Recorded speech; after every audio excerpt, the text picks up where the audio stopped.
We're back. Bryce has an idea for a new series that he wants to call Fired Up. This is going to be a breakdown of the hottest news of the week. So today would be the Baker Mayfield being picked up by the Rams.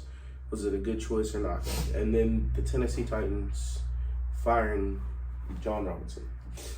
I'll let you start. Well, let's start off with Baker Mayfield. Okay.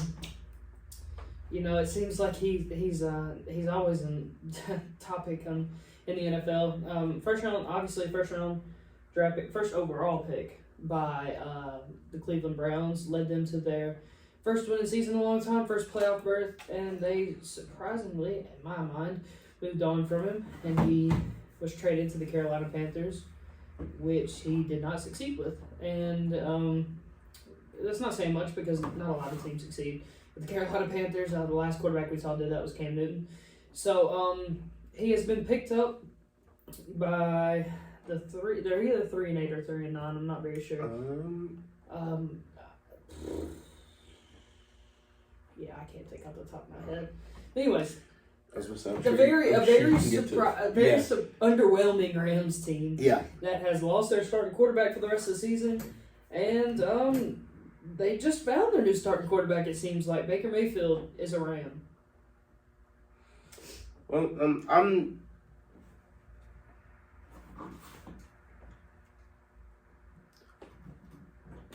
I put this?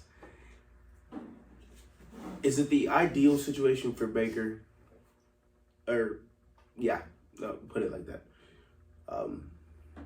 Everybody speculated that he would go to San Fran because, obviously, with Trey Lance being out for the rest of the season with an ankle injury, and then Jimmy Garoppolo fracturing his foot and him being out for 7-8 weeks, you didn't know how much you could trust it. But they have their backup quarterback that they trust enough to come in, and he looked good against Miami. So we'll see how the rest of the season pans out. They're hoping Jimmy G can be back for the playoffs. Maybe this is the environment Baker needs to be in. Well, I will say I was very surprised they did not go to the 49ers. I felt like he gave the 49ers the best chance to win. But I'm just going to go ahead and break down a little bit. In the season that Baker Mayfield was let go, so prior to the beginning of the season, the 2021-2022 season, he had 3,000 passing yards, 17 passing TDs, 13 INTs. The season before, 3,500 passing yards, 26 passing touchdowns, and 8 INTs. In 2019, 3,800 passing yards, 22 passing touchdowns, 21 INTs. And the rookie season, he had 3,700 passing yards, 27 passing TDs, and 14 INTs. I think this is a massive W for the Rams because, one, I'm a little Baker Mayfield biased. I think he's a good quarterback, and I just think he hasn't been put in the right circumstance to succeed. But this Rams team, with 34-year-old Matt Stafford, injury-prone Matt Stafford, to include that in there, I just don't see Matt Stafford playing that much more after this. He's got his Super Bowl. I think he's close to being done. And Baker Mayfield is a formidable starting quarterback in this league. I think he can step into this role and make the Rams better. Obviously, right now he's better than a backup quarterback in John Walford. But I think, if we see Matt Stafford retire in the next year or two and Baker Mayfield's still there, Baker Mayfield might be the starting quarterback for the Los Angeles Rams in years coming forward. And if he steps into that role and proves that he can, I think the job is all his. I think this is a win for Baker Mayfield and the LA Rams. And we'll see how it works out. Yeah. But shocking news, I guess, because of I was really set on San Fran picking him up. But, like you said, Jimmy Garoppolo could possibly come back. They just have to win and get to the playoffs. So, there's that. This has been Bryce's downfall to this day. If you don't know, Lamont's a Cowboys fan, and I'm obviously a Titans fan, so I have a lot to say about this. But I'll go ahead and let Lamont get his off his chest first. Last night after we were leaving our buddy's house, and he looks at me in the truck, and I was like, how do y'all think? He was like, everybody's speculating our season's over. It's time to tank. We just need to go to the draft. I was like, I don't think y'all's season is over. And he was like, well, Lamont, in our near future, I see us doing some stupid things. And when I told him that, or when he found out today, he was like, see, Lamont, I told you, stupid things.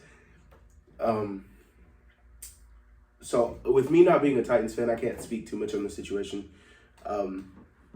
But I think you made a mistake here. I do too. A lot of Titans fans will disagree, but I do too.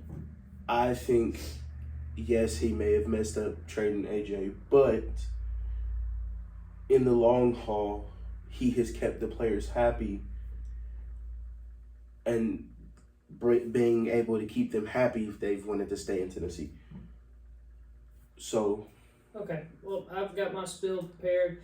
So, John Robinson, 6 seasons as a Titan. He went to the playoffs 4 out of those 6 seasons and never had a losing record.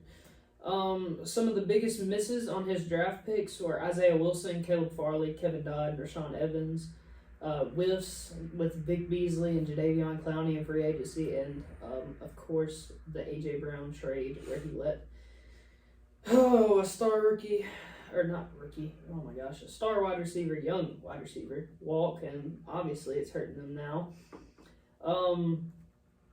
But John Robinson has done some good things with Kevin Byard, David Long Jr., Jeffrey Simmons, Derrick Henry, things like that. Taylor Lewan was good for a couple of years. He may not be good now, but he's he's regressing because he's older and injured. He built a playoff caliber team with injuries too. He sustained their injuries and it got guys in the rotation that could play and that could keep going. But I think the biggest thing why John Robinson was let go is because this team is not Super Bowl caliber. And I feel like ownership is feeling that he is holding them back because he's trying to maintain, roster space, cap space, and he doesn't want to go under. So, I really do. I think this team is ready to take a step forward, and they're going to try, maybe in the offseason, depending on what the contract situation with Ryan Tannehill, Taylor Lewan, and, other big contracts like Robert Woods. This offseason could go one or two ways. They could either blow it all up and they could start again with young Malik Willis and an old Derrick Henry and a young Traylon Burks and, some studs on that defense to keep them in contention with Kevin Byard, Jeffrey Simmons, David Long, etc. Or you see them add a good left tackle, quality left tackle, a quality left guard, retain Ben Jones, keep him from retiring, and add a star wide receiver to help develop Traylon Burks and go after a title. One or two ways, but John Robinson on the way out shows you that the Titans are ready for a bigger and better. They're tired of being stuck in playoff contention. They want to be in Super Bowl contention. The underdog mentality is not cutting it for them anymore. They want to be the team playing against the underdogs. They want to be highly favored, and they want to win matchups that they should win. They want to win matchups that they shouldn't win, and they want to win matchups in the playoff, and they want to win the Super Bowl. So they didn't feel like John Robinson could get them there, and I guess they showed it to you today. So, We'll see. Sometimes you have to do things that not everybody will understand, but it seems right in your eyes. So we'll see if this is one of those cases for the Titans. Let's not forget that Mike Vrabel is the head coach of the Tennessee Titans. The Tennessee Titans are going to be fine. They always find ways. So I think they're going to be fine. I wouldn't be lying to you if I said, the A.J. Brown trade is what caused this, especially letting him go after the game against him where he had 2 touchdowns and over 100 yards. So, Lamont, can you think of any more NFL news that I'm missing?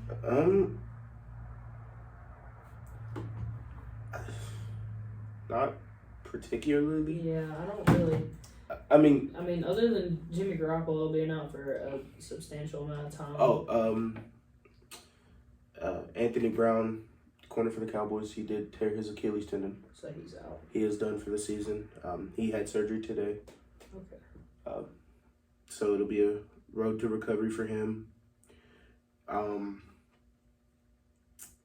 then I'm not seeing anything I else. was about to say, other than that, All I think that's pretty much we covered the bases of Jimmy G being hurt, the Baker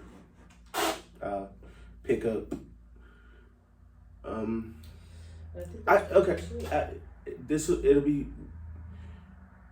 It'll be interesting to see where Carolina goes.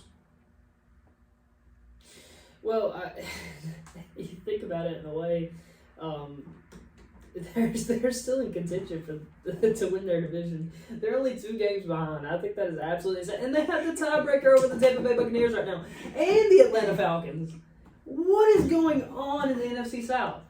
The only reason the Bucs are 500 right now is because the New Orleans Saints are just pitiful. Oh my gosh! Golly, what is going on in that division? TB12 Magic, baby. TB12 Magic. We'll call it magic. Sure, that's fun. All right, we're gonna wrap this up. We're gonna move on to what happened in the Week 13 season. Week 13 in the NFL. In the next video, we're gonna go ahead and start recording that. But make sure to give us a like, follow us on Instagram, subscribe. We put a little bit of effort into putting these videos together and work around schedules. So it would be nice just to build our community and stuff like that. Which definitely, I don't think we're in it for the big things, but we just appreciate a subscription or feedback or anything like that. So I think that'll wrap us up. Let's move on to what happened.